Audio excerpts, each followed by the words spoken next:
Vítejte u epizody Návrat k sobě, u rozhovoru s ženami, které měly odvahu na to, aby změnili svůj vlastní život.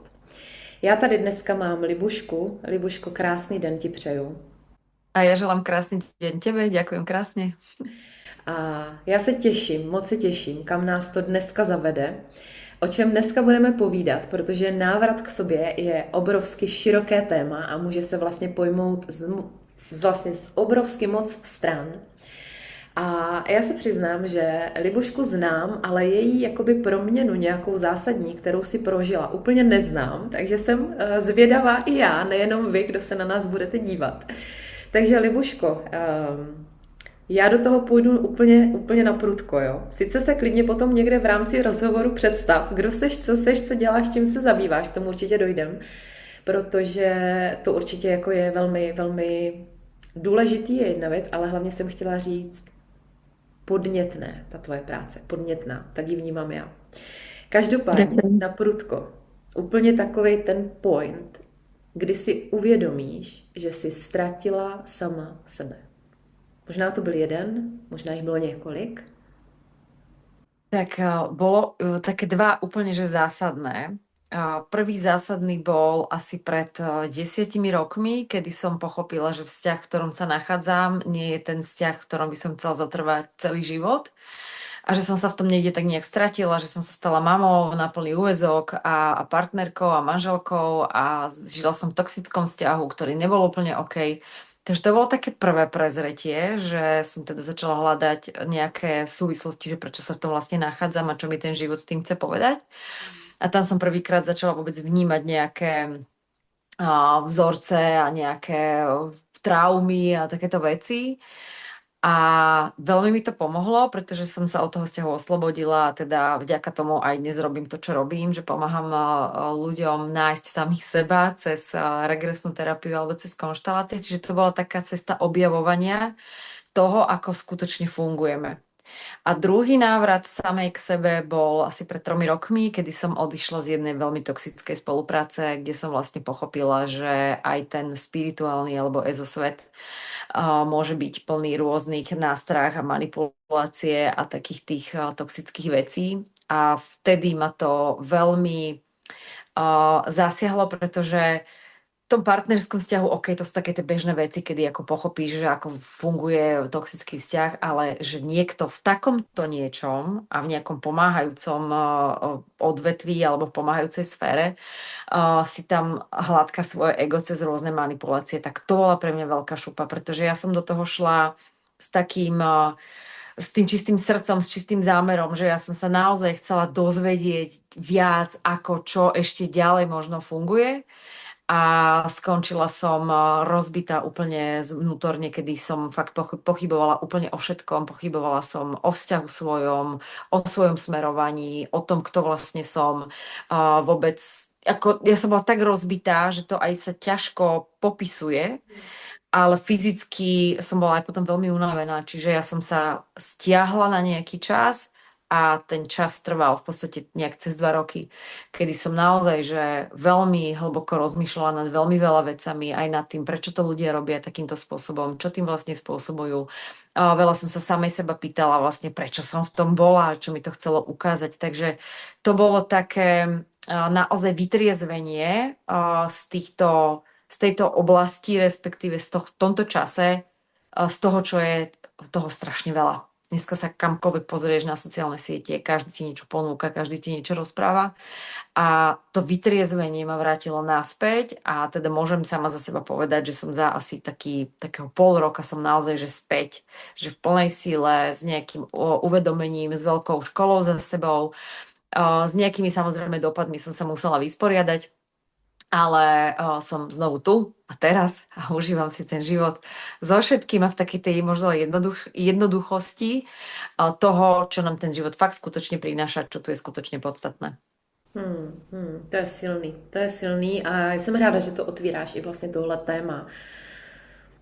Protože já jako to vnímám velmi, velmi podobně, že vlastně možná ještě do toho dej svůj pohled.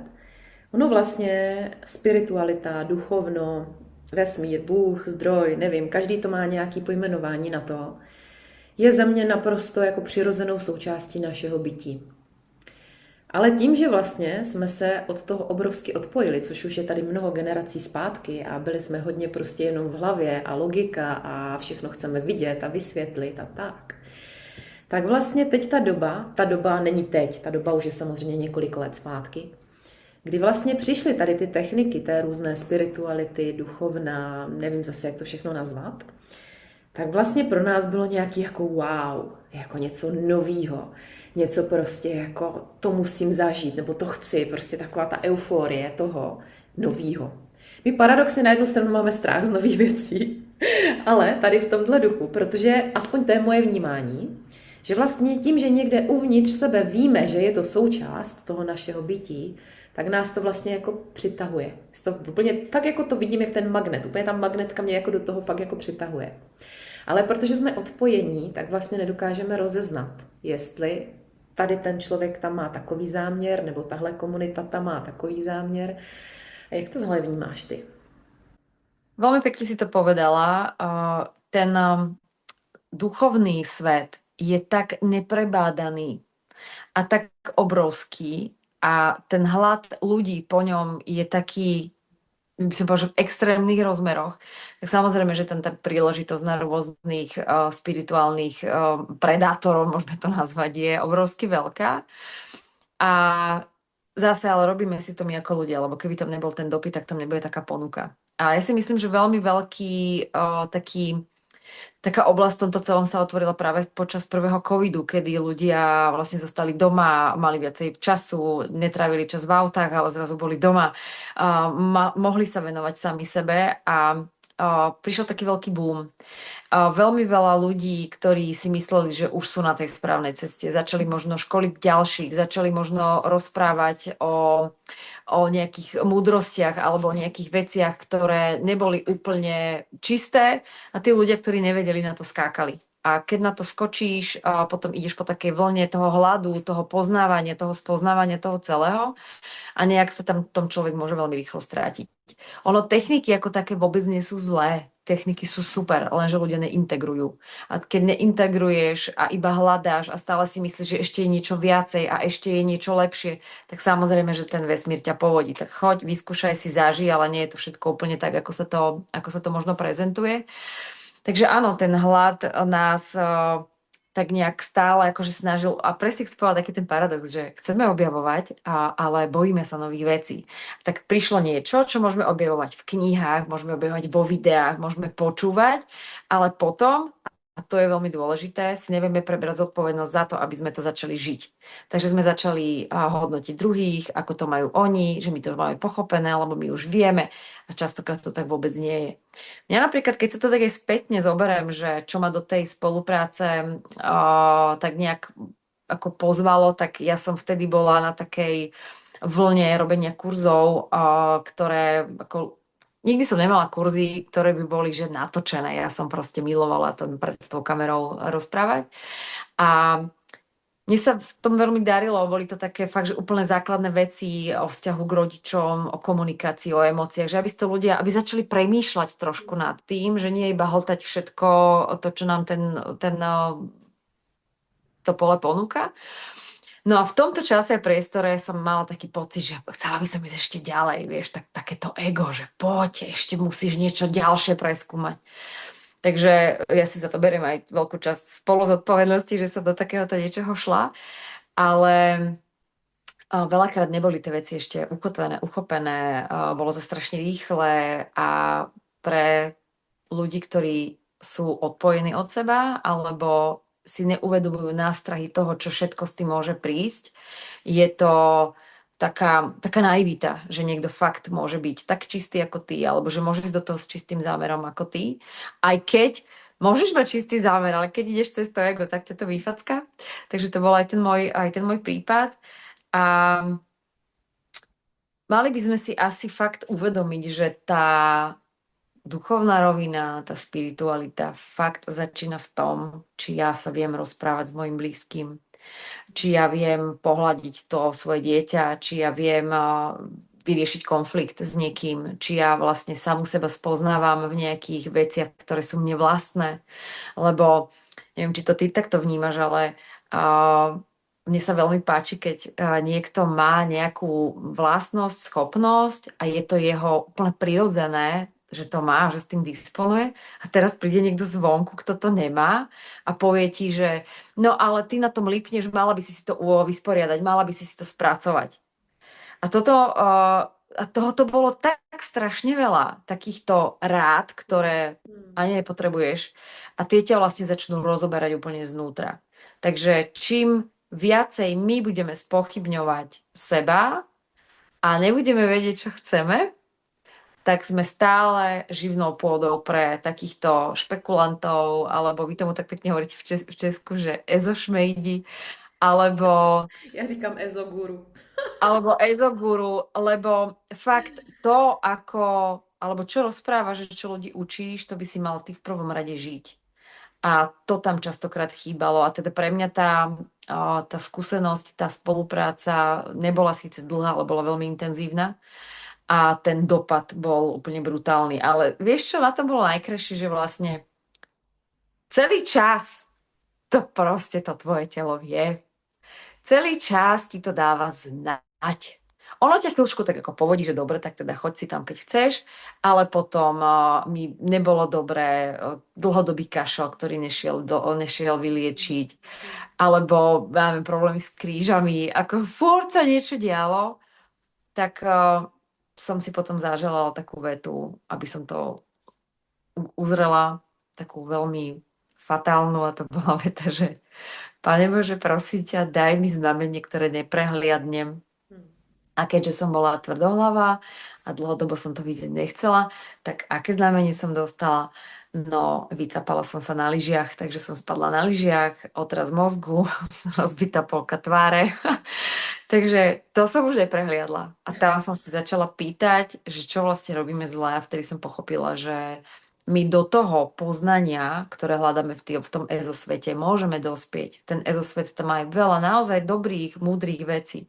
Ale ty pokiaľ do nich nedospeješ svojou vlastnou skúsenosťou a múdrosťou a pochopením toho, o čom to celé je, tak je to len taký nadpis, do ktorého sa celý čas snažíš vytlačiť tú tvoju prdel, aby si to žil, ale vôbec nevieš, do čoho tlačíš. A práve to, kde je tá pravda a kde si ty, je presne ten priestor na rôzne pokrivenia, rôzne vysvetlenia, rôzne uchopenia týchto ezoguruov, ktorí ti niečo povedia, niečo ti vysvetlia, potom ti to 40 krát potáčajú a ty zrazu vôbec, ale že vôbec nevieš, kto si. Ale na to, aby si zistil, kto si a máš peniaze si stále ochotný platiť, tak si pre nich úplne úžasný. Jo, promiň, tak smíchu to rozhodně není, ale ano, jako pod to bych se podepsala. Vnímám to bohužel velmi jakoby podobně nebo stejně. Troufám si říct, že takových lidí, jako co se chytilo tady do takových jakoby pastí. Na druhou stranu jsou to životní zkoušky, který zase, kdyby jsme jima neprošli, tak bychom možná neviděli právě dneska to, co vidíme teď. Kdo ví, kdo ví. Já zase jako to vnímám tak, že nic se v životě neděje náhodou a všechno prostě nějakým způsobem tam v tom mém vlastním životě prostě mělo být a má být. Ale je fakt, že já třeba na to trošku možná navážu, protože nebo vnímám, že bys k tomu taky mohla něco říct. My máme intuici, my všichni samozřejmě, my lidé a my ženy, o to víc ji máme fakt jako vyvinutou. A ta intuice nás prostě nikdy, ale jakože nikdy nesklame. Do toho poznání jsem přišla. A přesto, že moje intuice mě mnohdy dávala dost jasný signály, jak si říkala i ty, a pořád prostě my je nevnímáme, neslyšíme, ignorujeme a tak dál, tak já si říkám, že kolikrát ta moje intuice prostě fakt jako fungovala na 100%. A přesto jsem byla ochotná, doslova ochotná ji neposlechnout, ignorovat a prostě někam zasunout hluboko a stejně jsem zase taky do něčeho šla, jak říkáš. A přesto, přesně, že zase, když už teda tam seš tam někde, tak zase máš ty další signály. Prostě zase to přichází. Tělo je vždycky, to je spolehlivý zdroj. A prostě i ty okolnosti, ale ti to ukazujou. A stále my jsme mnohdy schopni to nevidět, přehlížet, přesvědčit sami sebe vlastně o tom, že ne. To já nevidím. To tady není, to tady neexistuje. Vieš čo, ja mám taký pocit, ako keby sme sa niekedy ako ľudia predháňali, že kto bude ďalej a kto bude mať viacej nejakých skúseností pri tom, akože no kto môže byť ďalej, veď každý to máme úplne inak, každý sme úplne jedinečný. A tento signál o tom, že som není správne, prvýkrát, keď som do tej spolupráce šla, bol vlastne žiadny, lebo ja som išla s tým, že to bude OK, ako naozaj, že s otvoreným nejakým srdcom, aj teda tie zážitky, ktoré som tam mala pri tej nejakém, ja neviem, týždeň sme boli spolu, tak to bolo také akože veľmi fajn a veľmi, veľmi mi to pomohlo uchopiť niektoré veci. Len to je presne ten háčik, vieš, ako by ťa tam chytilo a potom už ideš tady, kadiaľ nechceš. A keď som sa z toho celého vymanila a odstúpila som od toho, tak potom som ešte teda mala možnosť do takej ďalšej nejakej spolupráce vbehnúť, ale tam už som mala tie radary, tej skúsenosti už vycibrené, čiže išla som odtiaľ oveľa skôr preč, ako nepresvedčala som sa. Už som vedela veľmi dlho, v podstate od začiatku, keď som bola pozvaná, prizvaná do takého nejakého spoločenstva, tak už pri tej prvej myšlienke som vedela, že toto nie je. Ale aj napriek tomu som do toho šla. Ale tým, že sa to začalo vo mne viacej a viacej ozývať, tak som to začala pozorovať. Samozrejme, že prišla potom sme sa o tom bavili v tom kruhu, alebo neviem, ako to nazvať. A keď som teda začala oslovovať veci, ktoré sa mi tam nepáčia, že sa veľmi nápadne podobajú tomu, čo bolo v tom prvom, tak som bola označená za málo spirituálnu, málo neviem jakú a že vlastne ja si tam iba projektujem nejaké zranenia do toho celého. Čiže to, čo som tam ja videla a nejak vniesla, že poďme sa o tom baviť, tak to bolo točené proti mne a vtedy som mala úplne jasné, že odtiaľ to musím ísť preč. A to bolo úplne také halúzne, že tiež som si zaželala znamenie, či som robila dobre. Ono ako potom samozrejme v čase a priestore mi ukázalo oveľa viacej tých významov to znamenie, ale odchádzala som od našich zo záhrady a hovorím si, že Pane Bože, prosím ťa, že daj nejaké také znamenie, že tak z nadhľadu, že aby som sa fakt na to vedela pozrieť z nadhľadu, že či teda šíbe mne, alebo šíbe tam niekomu inému, že či som ja v poriadku, lebo vlastne tam potom nastáva obrovské seba spochybňovanie, že teda či ty si naozaj není tá, ktorá iba vidí nejaké svoje vlastné zranenia, alebo či si fakt tá, ktorá vidí tú pravdu. Jako z rôznych uhlov pohľadu sa na to môžeš pozerať. No ja som to zahla som na zakrute, na hlavnú cestu a toto som si pomyslela. A asi o 10 minút som bola v kolóne aut pri nejakej nehode, nejaký chodec alebo nejaká pani mala nejaký problém v aute. Viem, že proste ležala pri aute na takej križovatke a púšťali nás tam policajti, aby teda tá doprava nejako fungovala. A zrazu nás zastavili, môj partner bol predo mnou v aute, ja som bola za ním v aute. A nás zrazu zastavili a ostal strašný hluk a ja som nevedela, že odkiaľ ten hluk ide. A 3 metre od môjho auta pristal vrtuľník. Čiže chcela som z nadhľadu znamenie. Ja pozerám na ten vrtuľník, že toto si akože sa niekde robí kozy. Takže my sme ostali pozerať na to, keď sme potom prišli domov, tak sme sa o tom dlho rozprávali. Hovorí, že aké je to veľmi vtipné. Samozrejme, s odstupom času sme potom ešte uvideli iné ďalšie znamenia, ktoré sa týkali aj nejakých našich spoločných tém partnerských. Ale vtedy som si bola naozaj istá, že som robila dobre. A to, čo sa mi dialo na tele, tak zrazu som mala viacej energie, zrazu som mala viacej také chuti do života. Ale častokrát si neuvedomujeme, že ono to môže mať aj nejaké dopady na nás. A tie dopady boli také, že to až človek, ktorý sa s tým nestretne, mu to hlava nebere, že by to mohlo byť. Ale my si neuvedomujeme, že aj slova nejaké nenávisti, zášti, závisti, zlosti a hnevu dokážu v poli druhého človeka urobiť nejaké zmeny. A s týmto som bola konfrontovaná, že ja som naozaj na sebe vnímala nejaké veci, ktoré neboli moje.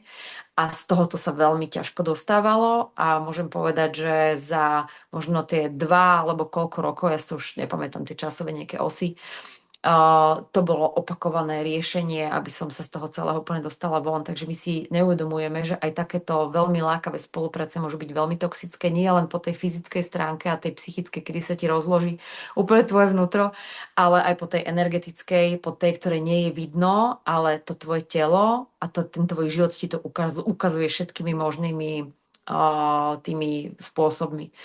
Takže byť treba obozretný a fakt vnímať to svoje vlastné telo, čo nám hovorí a ako nám to hovorí, lebo už v momente len keď sa začneme presviečať o tom, čo všetko nám to prinesie a čo všetko to môže byť pre nás v čom prínosné, už to je prvý znak toho, kedy otvárame dvere niečomu, čomu vôbec nemusíme potom rozumieť a môže mať na nás obrovský dopad.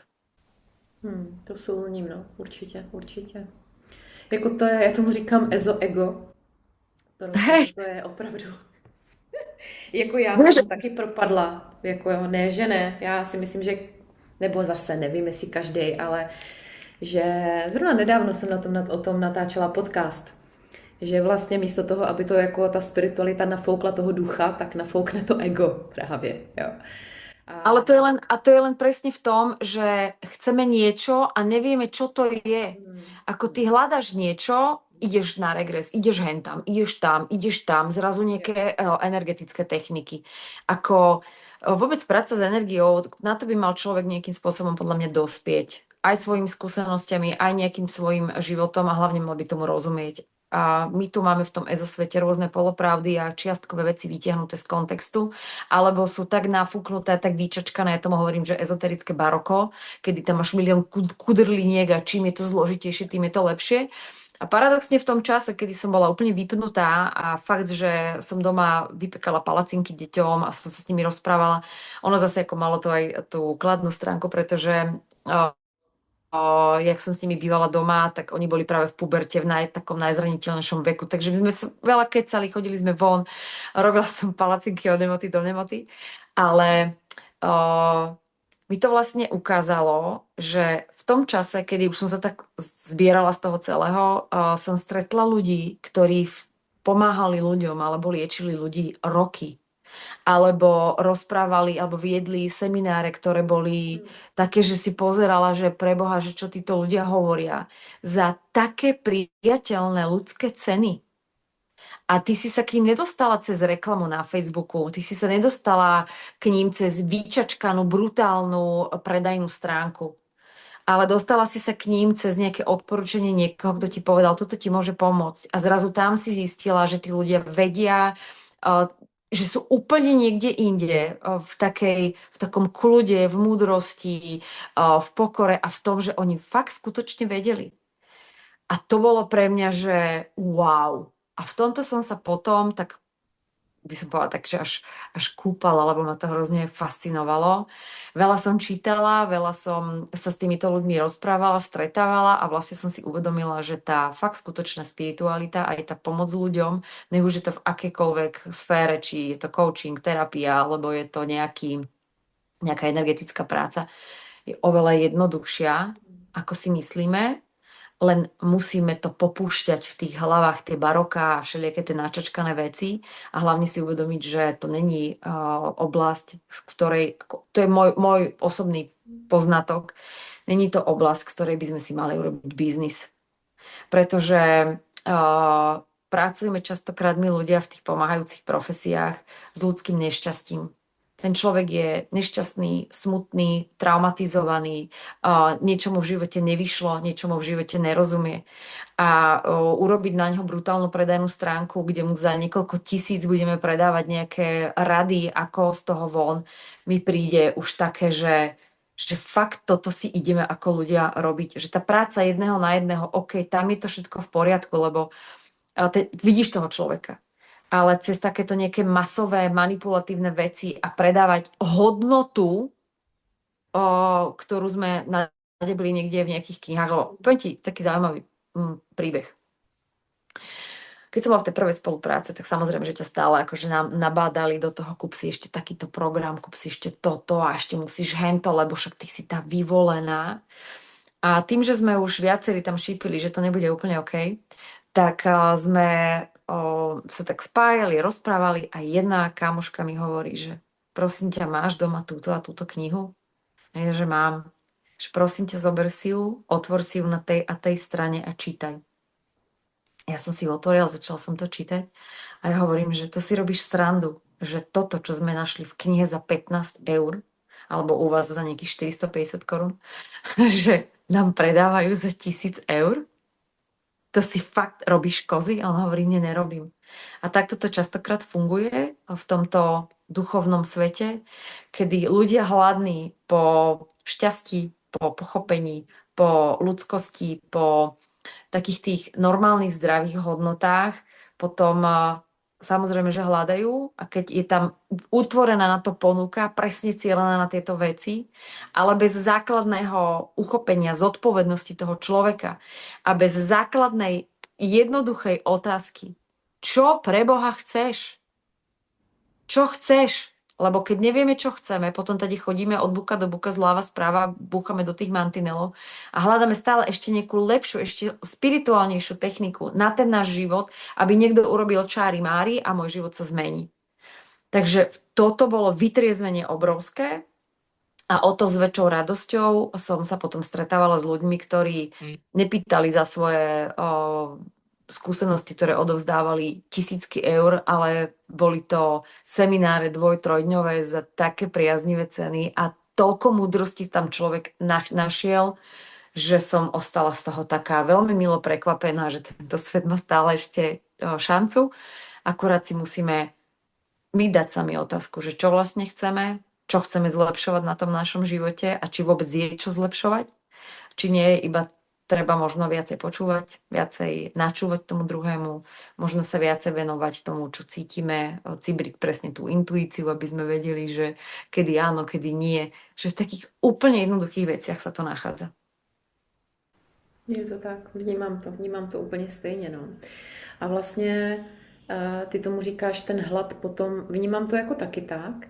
A třeba mnohdy to fakt slychám i od těch žen. Já teď docela poslední dobou jsem se dala jako víc do kontaktu, sice teda online, protože jsem teď v Egyptě, takže úplně se nepotkávám s ženama, chybí mi to teda na jednu stranu, ale aspoň ty onlineové setkání a pořád tam vnímám tu podobnou linku, jak vlastně furt chceme to víc.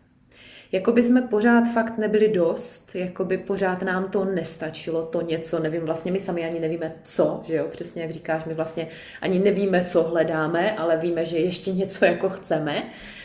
A opravdu to mnohdy fakt u těch žen vidím, protože ke mně chodí hodně ženy právě, které už mají toho spoustu za sebou. To nejsou ženy, které by jako byly úplně od toho odpojený, nebo by teprve někdy pomyslně na začátku. Jo? Nikdo jako není dál nebo blíž, ale myslím teď ve smyslu, že už mají mnoho knih načtených, spoustu kurzů, programů, mentoringu, coachingu, terapii, přesně, jo? Plný švédský stůl toho všeho. A moje otázka vždycky jako zní, jak je možný, že jako seš pořád tam, kde seš? Jak je to možný? Jako to přece není ani možný, jako fakt. A právě v té chvíli si říkám, a ty jsi to tady zmínila dneska taky, protože to nežijeme. My to pořád jenom hltáme, konzumujeme, ale my to prostě neumíme žít. A to je právě to, co jsem naznala, protože já teda nemám až takové zkušenosti jakoby negativní ve smyslu, jak jako sdílíš ty, ale samozřejmě taky jsem si prošla různýma komunitama, nástrojema a vlastně já zase jsem takový ten člověk, který okamžitě jde všechno aplikovat do praxe, jo? Ja tiež. A vlastně to je právě i takový to, kdy jsem třeba jela svoje podnikání a vždycky jsem se z toho musela stáhnout, jak i ty říkáš, že vlastně ve chvíli, kdy ty se někam posuneš, logicky i to tvoje podnikání se teda s tebou někam vyvíjí a posouvá, ale potřebuješ právě to integrovat a žít, takže logicky se z toho všeho musíš zase na chvilku stáhnout, nebo nemusíš, jo, ale to říkám svůj příběh, jak to třeba já vnímám. Že když už jsem to jako nakonzumovala z toho venku, tak jsem to potřebovala v sobě vlastně jako nejdřív nechat doznít, pak možná nějak ukotvit a jako přesně aplikovat to vlastně do toho svýho života, jo. Do dneška určitě neaplikuju všechno a neznám všechno jako jasně. Určitě ne, pro boha, tady mám ještě bůh ví kolik životů na to, abych jako měla splněno všechno. Ale vlastně opravdu ty moje klientky mě tohle tak obrovsky ukazujou, A vlastně ty ženy, tím, jak fakt to já vnímám, takže jsou fakt odpojený od sebe, oni to nevidí. Oni vůbec jako nevidí a vlastně až jim jako zvědomím, OK, jak je to možné, že když máš přečtených 50 knih, 3 kurzy, x programů, mentoringy, bla, bla, bla, bla, nevím co, jak je to možný? Že řešíš v podstatě úplně třeba základní věc. Ja mám na to takú peknú vetu. No. A poviem ju pomaly a potom ju ešte preložím, aby to bolo uchopiteľné, lebo veľakrát tomu ľudia úplne nerozumejú na prvýkrát. Je to veta.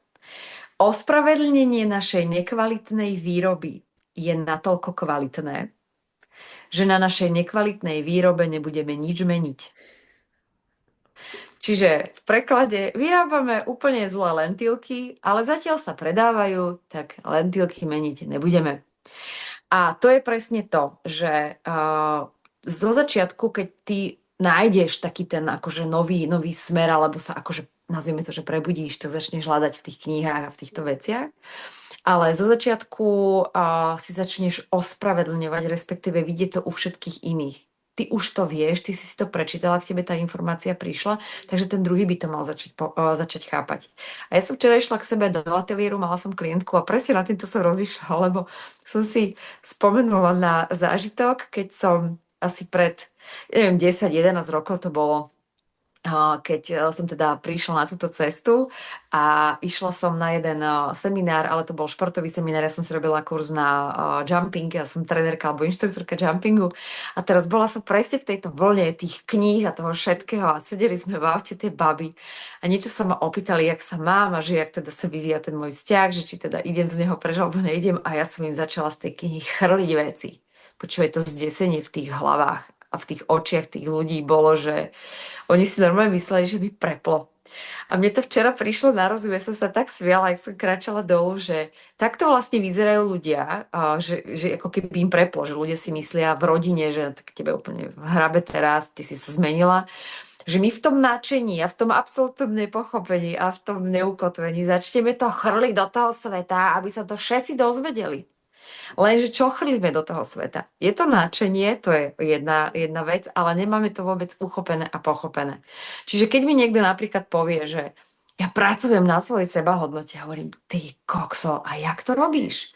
A teraz on mi začne hovoriť, že jak teda on potrebuje stále akože zlepšovať a vylepšovať tú hodnotu. A hovorím, OK, a vieš o tom, že sebahodnota sa v čase a priestore a v okolnostiach mení? Tak ostane mne pozerať, že jak to myslím. A hovorím, no ja ti to poviem.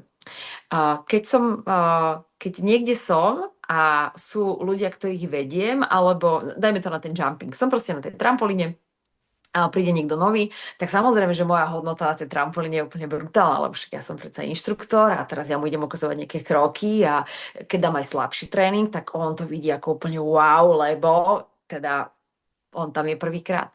Ale keď prídem na jump niekomu, kto je master tréner a proste robí to úplne inak, tak aj ja mám čo robiť, aby som to uskakala.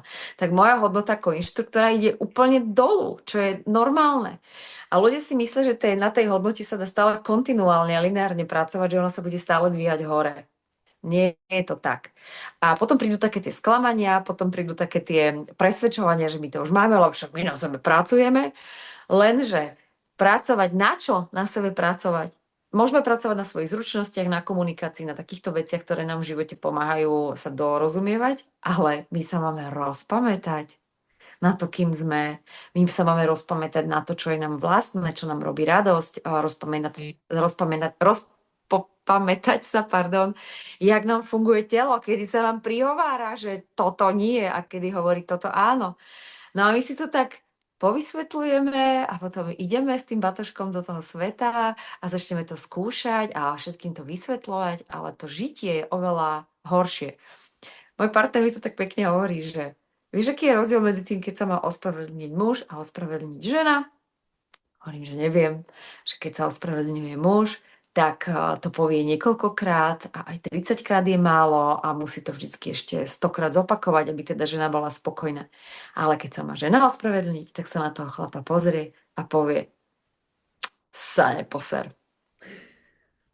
A v tomto to je, a takto to vlastne my máme, že veľakrát strašne komplikujeme tie veci A pritom je to úplne jednoduché, že keď som sa potom vrátila už teda sama k sebe a išla som na taký veľmi zaujímavý výcvik konštelačný, kde si zrazu bola konfrontovaná s takou jednoduchosťou, rídzosťou, nejakým systémom, hierarchiou, jak to proste nejak má byť nastavené. My tu všetci bojujeme proti nejakým systémom.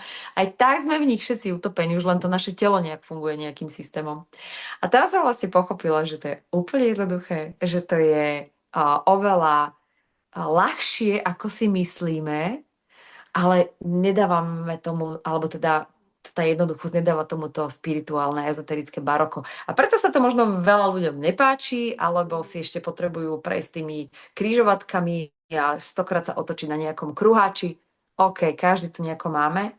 A ja to aj spätne vnímam ako akože veľmi dobrú skúsenosť, lebo za tie dve spolupráce som síce aj o veľa priateľov prišla, to ma veľmi mrzelo a teda aj ma stále ešte jeden človek veľmi mrzí, že sme prerušili kontakt, ale toľko, toľko mi to dalo, čo by som v žiadnom kurze nenašla.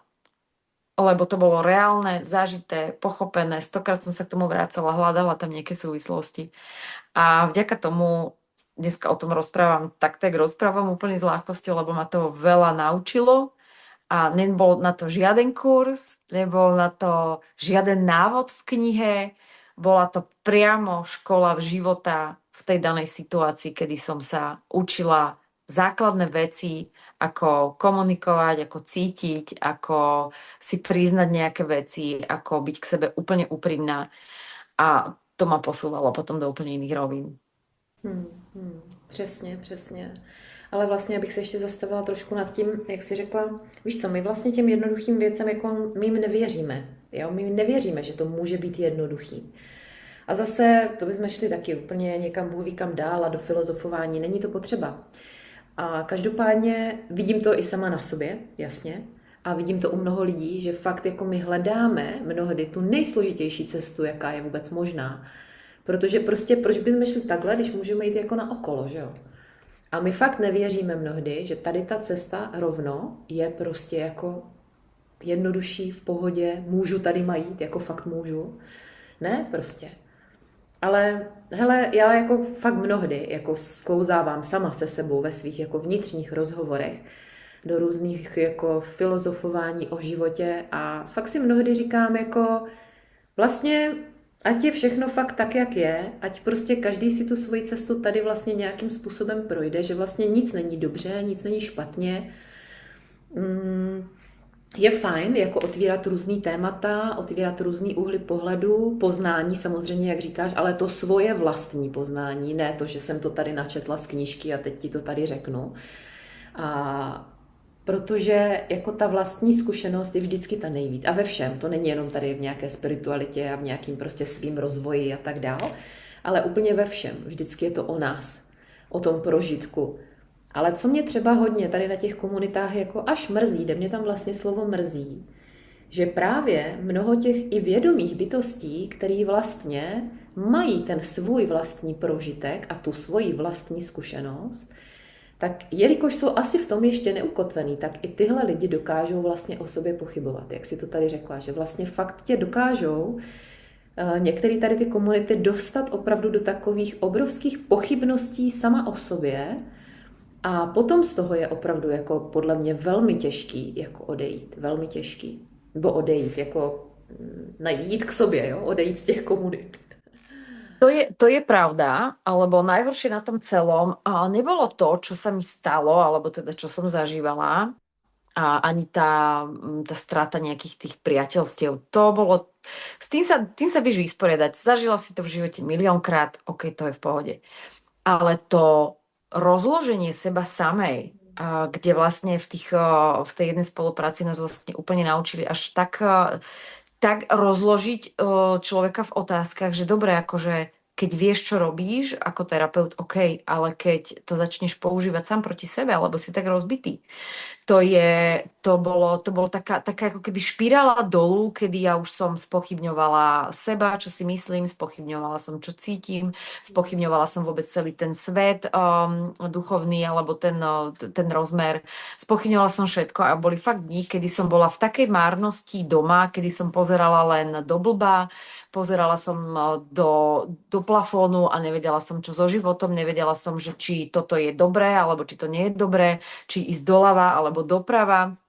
A to bolo taká tá márnosť, alebo taká bezmocnosť, lebo bola som v určitom štádiu toho vytriezvenia alebo liečenia v obrovskej bezmocnosti a takom zúfalstve, lebo ja som fakt nevedela doľava, doprava. Ako samozrejme, že nikto mi nevedel pomôcť z toho von, musíš ísť z toho von sama.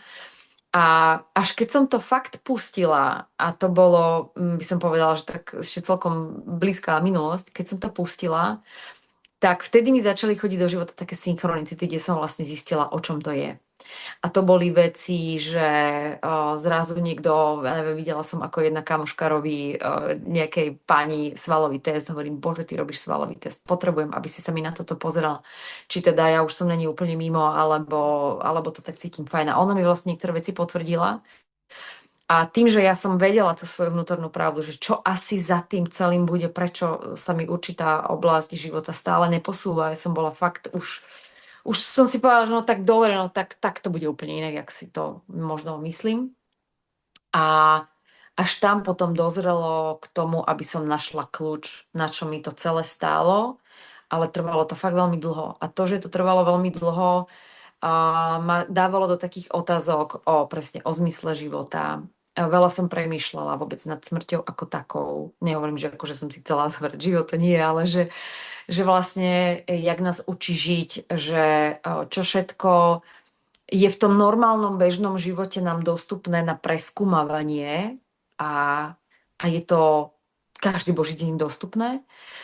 Takže potom, keď som prišla na tú príčinu toho celého, tak sa mi veľmi uľavilo.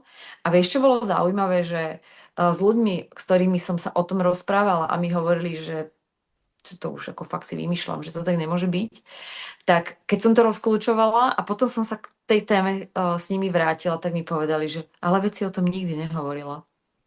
A ja na nich pozerám, že prosím, že však ja som celý čas o tom rozprávala, len asi môj slovník alebo nejaká vrstva ešte, ktorá nebola odhalená, cez tu sa to nedostávalo von, ja neviem, ako pre mňa to bolo také zaujímavé sledovať, že niečo hovoríš, ale náražalo to do tých sebapochybností. A to bolo to, kedy som si povedala, dobre, tak možno to má byť takto, možno toto je to správne, ja púšťam aj tie pochybnosti, púšťam úplne všetko. A začala som sa radovať z takých jednoduchých vecí. Sedela som tu na našej teraske, sme sa presťahovali, tak máme také krásne v takom krásnom prostredí teraz sme.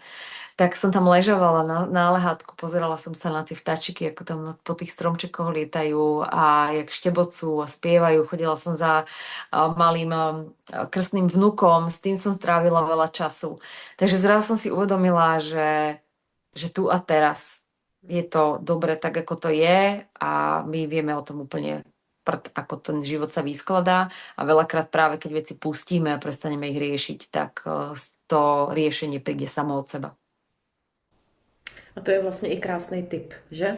Pouštět věci v životě. Pouštět. My jsme to tady nakousli ještě Presne tak. Nahrávat. O tom pouštění. Ono to mnohdy jako nechceme, že? Jako nechceme. Musíme to držet pod tou kontrolou samozřejmě a my víme sami nejlíp mnohdy a to je zase to ego, které krásně promlouvá. Ale naprosto se pod to podepisuju, že fakt jako když si dovolíme, já tomu krásně říkám takové to jenom být. To je přesně ten život, který si teďka popsala v těch posledních prostě větách. Přesně o tom, že se ráno probudíš a prostě nic neděláš. Prostě si vstaneš, až se ti chce, nevstáváš na budík. Jdeš se nasnídat nebo nejdeš, sedneš si na balkon nebo projdeš se, já nevím, po zahradě. A prostě nepřemýšlíš nad tím, co musíš, co bys měla, co ještě tě dneska čeká a co včera si nedořešila a tam ten, co ti řekl před týdnem a tam ta, co ti způsobila před rokem a nevím co. A vlastně opravdu prostě jenom seš. A vlastně v ten daný jako okamžik si řekneš, já vlastně jako ale víc nepotřebuju. Teď vlastně nic víc nepotřebuju. A věřím tomu, že i tady v těch chvílích už jako ani nebudeš přemýšlet, do jakého dalšího kurzu půjdeš a jaký další program potřebuješ. Protože najednou jako, co víc chceš? Máš tady nový den, můžeš se nadechnout, protože prostě to taky není samozřejmost. Svítí slunce, můžeš si užívat prostě paprsky slunce, které se dotýkají tvýho těla. Můžeš cítit konečně vlastně svoje tělo a vlastně co víc potřebujeme.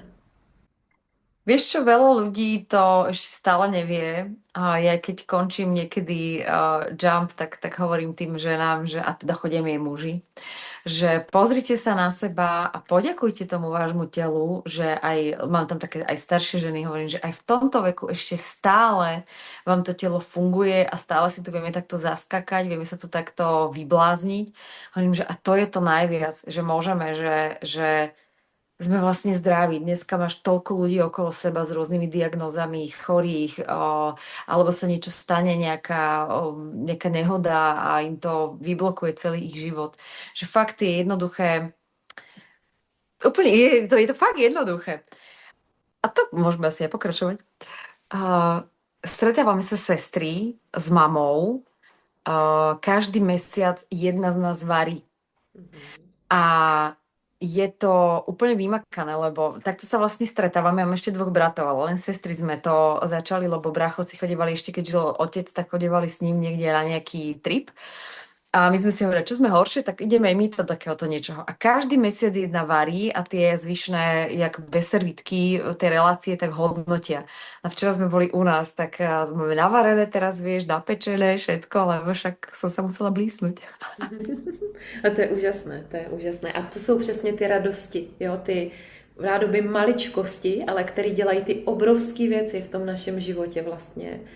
Je to tak, lebo takto by sme sa inak nestretli a keď sa stretneme, tak aj decka prídu domov, aj syn ten je teraz čerstvo odsťahovaný a on dohrkotal, došiel, debatili sme tu dlho a to je vlastne také tie malé presne radosti, ktoré držia rodinu pokope a kde si uvedomuješ tie základné ľudské hodnoty, ako je blízkosť, súdržnosť, že sa stále spolu rozprávame, že tam máme nejaké bezpečie, istotu v tých rodinných príslušníkoch.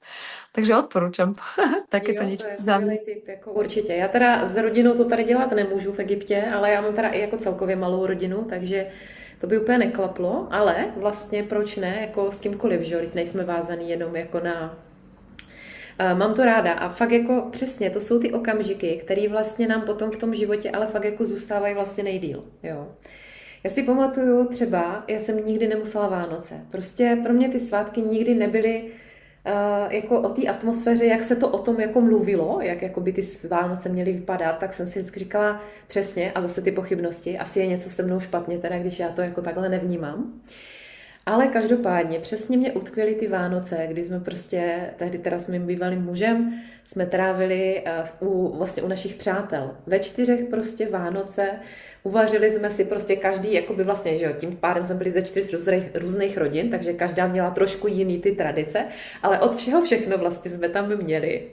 A teďka prostě zapálený oheň v krbu na televizi, jo, to je pro mě jako zážitek do dneška, prostě neuvěřitelný. A to byly pro mě prostě nejkrásnější Vánoce, jo. A nebo když jsme s kamarádkou prostě se domluvili přesně, že budeme píct jako na ty Vánoce společně, jo, že já jsem to nikdy nemusela úplně to pečení. Teď třeba jsem si to pak užívala jako s dcerama, když byli malí, jo, ale tehdy prostě mě to jako nějak nebralo.